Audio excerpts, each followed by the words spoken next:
Steve Gamache here with another Chef Knives to Go quick look product review, and what we're looking at in this episode is the Yahiko VG10 Wa Gyuto 210mm knife. The core steel on this line is VG10 full stainless steel, which is used in lots and lots and lots of knives. The heat treat's about 60 Rockwell on that core steel, so not super hard, not super soft. Construction is a 3-layer sandwich with a softer stainless steel cladding on either side of that harder core steel, and the cladding does wrap around the top of the spine. The weight on this is about 5.4 ounces, or 153 grams, and the edge length on this one's about 201, so these are kind of a little undersized, about 7.9 inches, just shy of 8 inches, and the overall length is about 13.7 inches with this handle. The spine thickness coming out of the handle is about 2.3 millimeters, and it doesn't have much taper, so it pretty much just carries that all the way down until you hit the grind. And the tips on these are pretty robust, so they don't thin out a whole lot. Performance is decent. It's not going to flow through stuff like ghost through things or flow through like a skinny tip laser, but it is much more robust than a lot of the thinner grinded, great grammar, the thinner ground knives with really thin tapers and tips. The blade height is about 44.5 millimeters, so it's not a particularly tall knife, and it does have a fairly wide neck, so you'll have to kind of, if you've got really big fingers, you may have a little trouble with board clearance, but for most people it should be okay. The handle is just a basic kind of hoe wood with a buffalo horn ferrule. There also is another version of the same knife with rosewood with a black packawood ferrule. So there are two options for two completely different looks. They both look really nice, but different aesthetics. On this particular one, I'm not sure about the rosewood one, but I would think it's pretty similar. This one's about 72 millimeters in circumference here where the ferrule meets the wood. And on this particular one, there's a little bit of a step or gap here between the ferrule and the wood. It's still pretty smooth, but there's a little bit of visual gap. Looks like they filled it in with something.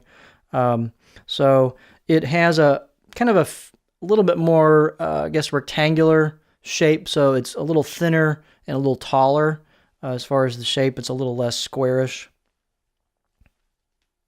Let's see here. So that covers that. So let's take a closer look at the knife. So it's a machine finished blade. And you can see the cladding line right there near the edge. And you can see the convexing that comes down to the edge. There's screened on kanji. And they've done a nice job of polishing and relieving the very corners of the spine. The choil is still pretty sharp on the edges, so that could be something you may want to address with some sandpaper or emery cloth or something like that if you felt the need. The out-of-the-box edge was actually decent. It's got a nice bevel on it. It wasn't super sharp towards the back half of the blade. It definitely could use a sharpening out of the box, at least this one. These are pretty stout, so it's pretty stiff, and then the edge is got a fair amount of meat behind it, so it's pretty close to the Artifacts line, like the AEBL Artifacts line in terms of the thickness at the edge. So this is a pretty robust blade. It's going to be good in a pro environment. People are going to beat on it a little bit. It's still a harder steel, but you're going to sacrifice a little bit of performance for that more stout edge. So I'd probably put it on performance pretty close to the Artifacts. The performance could be increased by thinning the blade a little bit behind the edge and relieving those shoulders a little bit if you wanted to do that. But don't expect this to be a laser performer. That's really not the focus of it. It's really, something for more robust environment, pro environment, where you might, like I just said, you might get a little bit more intense with using the knife. So here we are with our profile. It's got a really nice profile. It's got a pretty good flat spot towards the last, third or so of the blade. It's not dead flat, but it kind of rolls into that pretty nice. And then you've got a tip that's fairly aggressive on the belly, so I can get pretty high on this as far as rocking. So, this I'd say it's a pretty good general purpose profile. It's definitely not a full-on chopper, but looks like it should handle a variety of techniques pretty well.